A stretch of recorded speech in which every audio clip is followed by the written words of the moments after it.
Hello Seekers, welcome to Punneits Astrology, your one-stop astro channel. You have to understand that Mercury is a very important planet. Buddha is a planet that represents information, exchange of data. Your five senses actually accepts the stimulus from this Maya, this matrix, in the form of data. Either it can be data of vision, optical data, either it is a data of touch, sensory perception, pressure sensitive data through the motor nerves. It can be a data related to auditory data, that means the data that you hear, sound waves. All that information is then collected by the brain, and on the basis of set pattern, it translates and create a consciousness out of it. So before the moon, which can create a reality or a perception of reality, the reality must transmit itself to the moon, to you. Because if the reality does not talk to you, how will you perceive anything? All you will perceive is absence, which is black. For an example, if you go in a pitch black room where there is no light, what are you getting? No optical data. Can you create an image of the room? Until and unless you switch on a bulb which leaves the light in the visible spectrum, white, yellow, red, green, blue, anything. And if that light reflects from the wall, from the objects and enters your brain, through your eyes, brain will start creating a map on the basis of depth. You know, binocular vision, a human vision, which is like a 3D glasses. You see that this is all data intercepted, analyzed, and then image analysis happens. You know, like in an iPhone, you have this camera catching something and then there is a background image processing happening. Same thing happens in the brain. I'm not going on a very biological level, I'm not a doctor, but what I'm saying is that try to understand data is extremely important. Without data, you will not exist. That is why Buddha transit, like the one that will happen on 27th of November, is pretty important. Let's discuss why. But before that, do not forget to hit the like, hit the subscribe button, share the video among family and friends so that the word of astrology spreads. For consultations, you can drop me an email, and for social media, another link. All the details are in the description box below. Let's understand what's so special about Mercury transit that will happen on 27th of November. See, Mercury is the second fastest planet in the solar system after Moon. Mercury will hardly, basically it will follow the position of Sun. Many times it goes retrograde, often it goes combust. And because it is a positive planet, because it is a benefic planet, should we ignore Buddha? It is not something that you should do, because this is the planet that is creating the variance in the consciousness and therefore the variance in the moon. After all, as per Jyotish, as per the story, Mercury is the son of moon. They have a relation. Now your question should be that, does the mana, mind, exist beyond the data? Yes. That is why when the sensory perception stops to function, through meditation, through the dharana and the samadhi, the mind still exists. In fact, Mercury binds the mind to this plane of existence. Now, try to understand. Sagittarius is a zodiac sign that is ruled by Jupiter, and it's a very fiery, very ambitious zodiac. It is the zodiac where you want to prove your knowledge. See, Aries is your ambition to be somebody. Then Leo is that you have become somebody, now you want to prove what you can do. But by the time you enter Sagittarius, everybody knows you. Now you want to prove that you are the best. That is why now you need Shastra, knowledge, advanced studies. So when Mercury goes there, it kind of gives you that connect with higher information. Obviously, it's a very good time for people who are into professional studies, banking sector, someone who is into trading, someone who is into business. Buddha is going to give you travel friendly approach. There will be a lot of travel that might happen, and you will see export and import might be affected because of this Mercury transit. Because when Mercury goes in Sagittarius, it is directly complementing the position of Gemini. So Mercury in Sagittarius is facilitating movement. It is first giving you necessary data to fulfill your task. So this is a time when Mercury, free from the power, combustion of the Surya, free from the position of Mars, which will be in Scorpio zodiac, will give you enough information to carry on your life in a decent manner. Now why? You have to also understand that Ketu is in Virgo, and Ketu, when it goes in Virgo, will also absorb the qualities of Mercury, and you might assume as if Mercury is exalted. So when Mercury goes in Sagittarius, Buddha goes in Sagittarius, it finds Saturn third from itself. It uses the practical understanding, and through the practical understanding and maybe through your own life experience, you will be able to understand a lot of things. So don't ignore your day-to-day learnings from life. Someone who has a higher learning curve, someone who wants to learn will be more successful during this time. And at the moment you have a belief that you know the best, somebody will come and prove that they are better than you. If you see the position of Buddha with respect to Virgo, Buddha will be fourth from Virgo. That means if I see from Kalpurush, that means the natural ascendant, natural zodiac, sixth lord is in the ninth house. The karma, the prarabdha is in the dharma. So lot of things will also give us hint of what we are supposed to do. So if you really want to know what you are supposed to do, this is the time. Now what's so unique about this Mercury transit in Sagittarius this year? The uniqueness is that first of all, Mercury will be entering the sign of Sagittarius. For 15 days it will move forward. Then around 14 December it will become retrograde. Then it will, for very few days, like 4-5 days, it will once again cross to Scorpio, and then again come back to Sagittarius and continue till the end of January. So if we remove that part of the Scorpio transit, which will be 3-4 days of transit, in fact the transit of Mercury will be like from December end, just before Jupiter is about to go direct, Mercury will fall back to Scorpio, and then on 7th of January, Mercury will come back to Sagittarius. So approximately 7-8 days, Mercury will be hovering around the Gandanta of Scorpio and Sagittarius.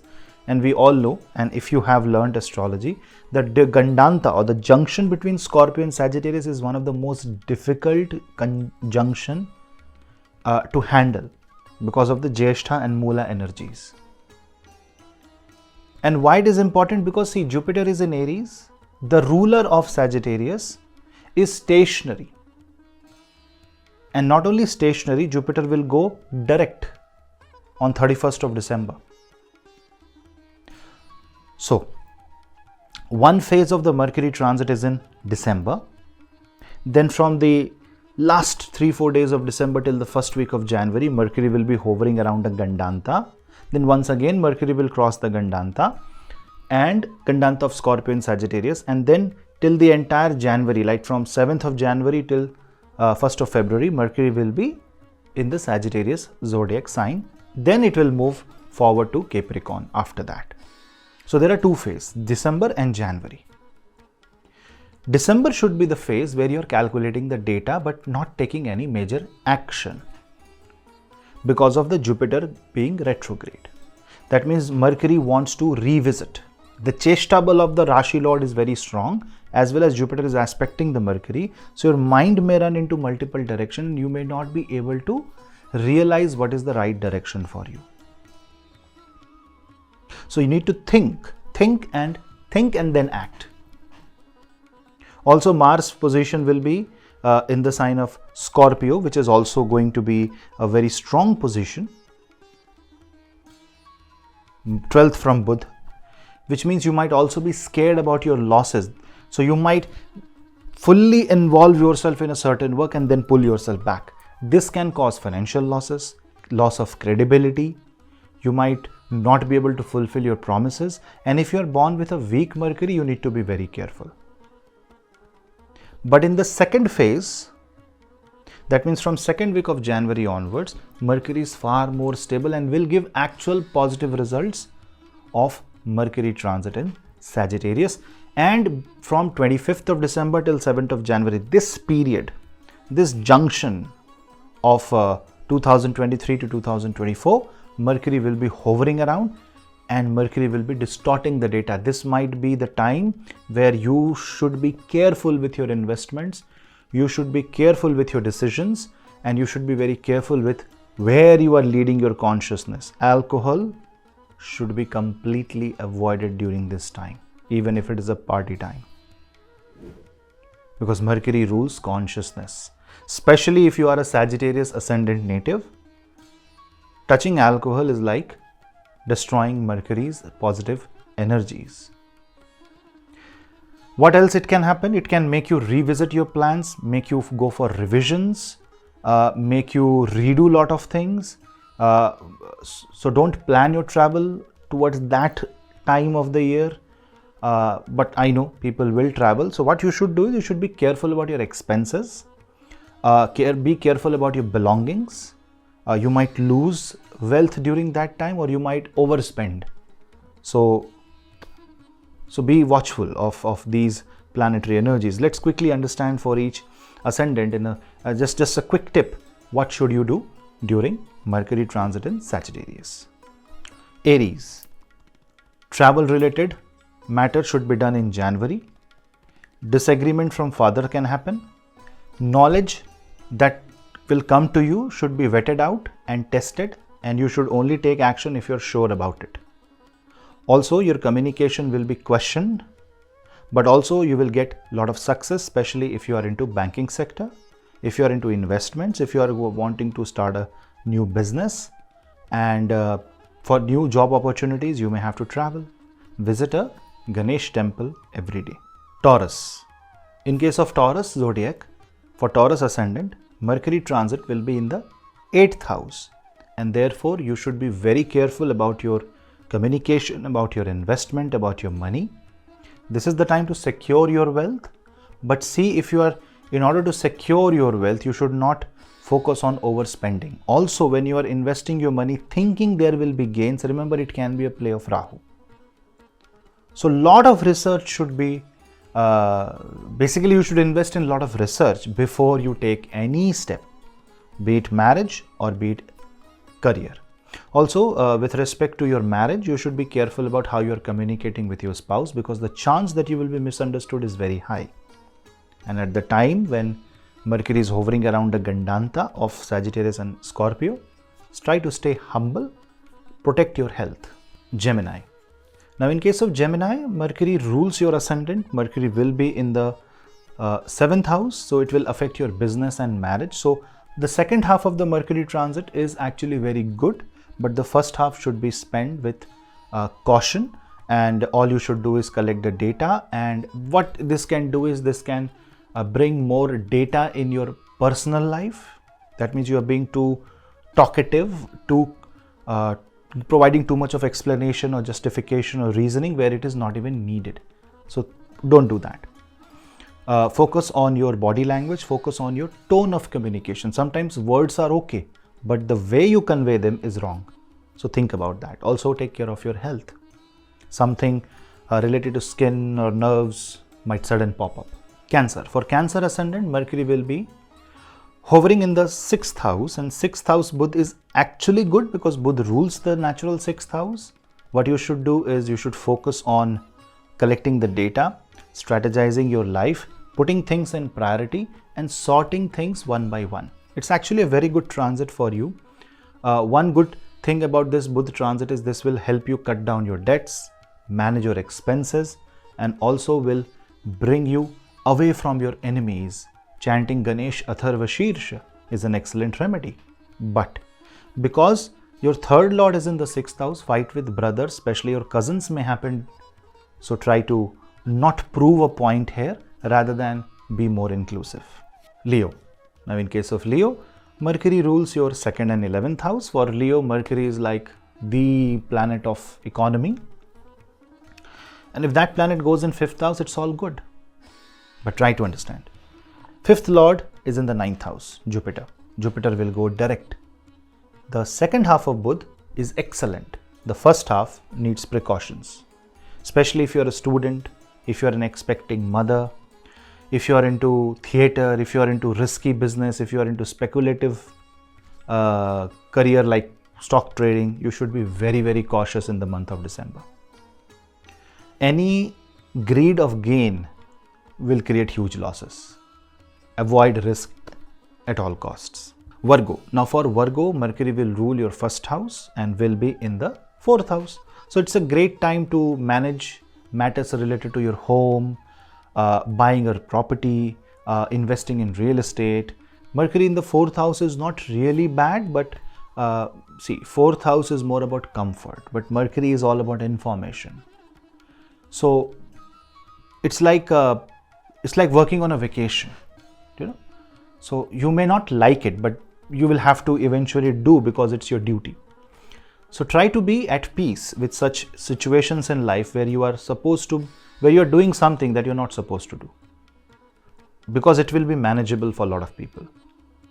What you should not do is worry a lot, think a lot, plan a lot, rather than go easy on yourself and focus on your career, but maintain a work-life balance. For Libra, Mercury will be in the 3rd house, and 3rd house Mercury needs Martian support. Mars will be in the 2nd house, so it means that your communication will be effective, your resources will be available, you will be able to achieve a lot of things, but there is a lot of risk involved. There can be self-sabotage or self-harm when Mercury is going back to Scorpio, and it's like a reverse gear. So you might have to apply your brakes. Be ready for that. For Scorpio, Mercury will be heavily affected by Mars on Lagna. And when Mercury will be in the 2nd house, Mercury will come back to the 1st house. Your personality will be changing, ever changing during this time. You will talk to yourself more. You will listen to your inner self. Your gut feeling will improve during this time. But this also means that you need to focus on your health, because Mercury rules your 8th house. If 8th house Lord is going in Gandanta, it has the potential to suddenly create a problem that you cannot get out from quickly. And if you're stuck, chant Gajendra Moksha. Otherwise, chanting Vishnu Sahasranam is really good. But you need to keep your eyes and ears open. Look out for red flags, tread carefully, and the 2nd half of the transit is excellent. So you should watch out for the month of January if you are thinking about Mercury. Sagittarius. Now for Sagittarius, Mercury rules your 10th house, your 7th house, it goes in the 1st house. What might happen is that interference of career and marriage, and how to manage both of them. Events in your career, events in your marriage, events in your business will somehow overlap.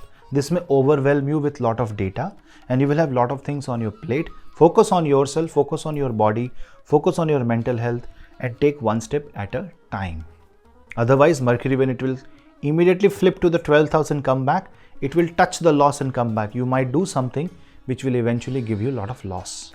If you really want to say buy an office or do something related to your business, and if there is an investment that you are planning, do it in the month of January. For Capricorn, Mercury will be in the 12th house. Now 12th house is a place where Mercury is really weak. It's a house of no consciousness, it's a house of loss, whereas Mercury in Sagittarius is really strong. So what this will do is, this will help you manage the losses. You may find yourself in all sorts of uncomfortable situations, but you will be able to manage your losses, especially in January.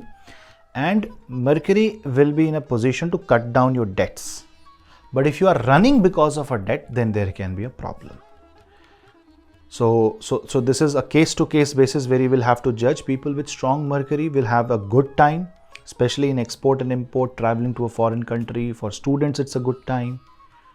For people who are involved in medical field, who are doctors, who are especially neurosurgeons, people researching for brain, spinal cord, all that, and even someone who is working in the field of anesthesia will see great boost during this time. Students, people who are elderly will also have good time with children during this time. But someone with a bad Mercury, someone with extremely poor Mercury, or who is suffering continuous loss now, if you don't do something about it, means practically, if you don't put a break on all that by showing restraint, by showing logical thinking and taking bold steps to control all the losses, Mercury in the 12th house may force you to do so. That may make things a little bit uncomfortable. For Aquarius, Mercury will rule your, the 8th house and the 5th house, and when Mercury rules 5th and 8th, it knows everything about you. It knows your learning, it knows your education, it knows your secrets. And when that Buddha goes in the 11th house, there is a chance where you will spill out your secrets. So be careful, especially if you are into banking and finance industry. New career opportunities are on the cards, something that you have not expected, something that you have been waiting for a long time. Mercury in Sagittarius has all that potential to offer you. Maybe a salary that you have never expected, maybe a career change that you were not expecting, but you were trying hard for that, by the way. Because after all, Mercury will use the Saturn in the first house. Saturn is stable in the first house, so you can really expect a lot from this Buddha. And your ascendant is a kind of ascendant where Mercury flipping to the 10th house is actually good. This is called Mercury trying to bring change in career. But if the secrets are spilled and that causes defamation, you need to watch that out.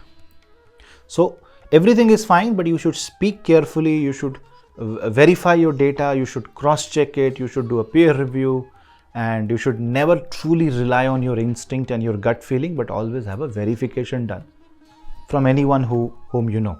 Now, if you know someone who is having a very strong Mercury and it is an associate, friend, he's a family member, that person will be a kind of a good person to connect with during this time in case you have a problem. Pisces will have Mercury movement in their 10th house, and 10th house Mercury is really good for career. Mercury rules your 4th house and 7th house. But what it shows is that all the personal space is going into career.